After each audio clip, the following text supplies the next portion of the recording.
Game of Thrones சீரீஸ்ல Jon Snow மரணப்படுக்கையிலிருந்து காப்பாத்தின மெலிசாண்ட்ரே யாரு அப்படின்னா, கிபி 100ஆம் ஆண்டு எசோஸ்ல இருக்க அஷாய் அப்படின்ற இடத்துல பிறந்து அதுக்கப்புறம் ரெட் டெம்பிளுக்கு அடிமையா விற்கப்படுறா மெலிசாண்ட்ரே. அங்கேயே பல நாள் இருந்து ஹை வெலேரியன் பிளாக் மேஜிக் எல்லாத்தையும் கத்துக்கிட்டு ரெட் பிரீஸ்டஸா மாறுறா மெலிசாண்ட்ரே. பல வருஷம் எசோஸ்ல இருந்துட்டு கடைசியா த ப்ராஃபசைஸ் பிரின்ஸ் அஷோர் அஹேயை தேடி டிராகன் ஸ்டோனுக்கு வரா. அங்கதான் ஸ்டானிஸ் பரத்தியனோட பழக்கம் ஏற்படுது.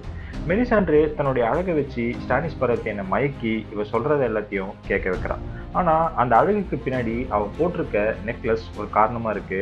மெலிசாண்ட்ரேக்கு உண்மையாவே ஒரு 400 வயசு இருக்கும். அவ போட்டிருக்க மேஜிக் நெக்லஸ் தான் அவளை இவ்வளவு அழகாவும் இளமையாவும் காமிச்சிட்டு இருக்கு. பேட்டில் ஆஃப் விண்டர்ஃபெல்லுக்கு அப்புறம் மெலிசாண்ட்ரே அந்த நெக்லஸை கழட்டிட்டு அடர்ந்த பனியில நடந்து போய் தன்னோட உயிரை விட்டுருவான். இதோட மெலிசாண்ட்ரேவுடைய பயணம் முடிவுக்கு வருது.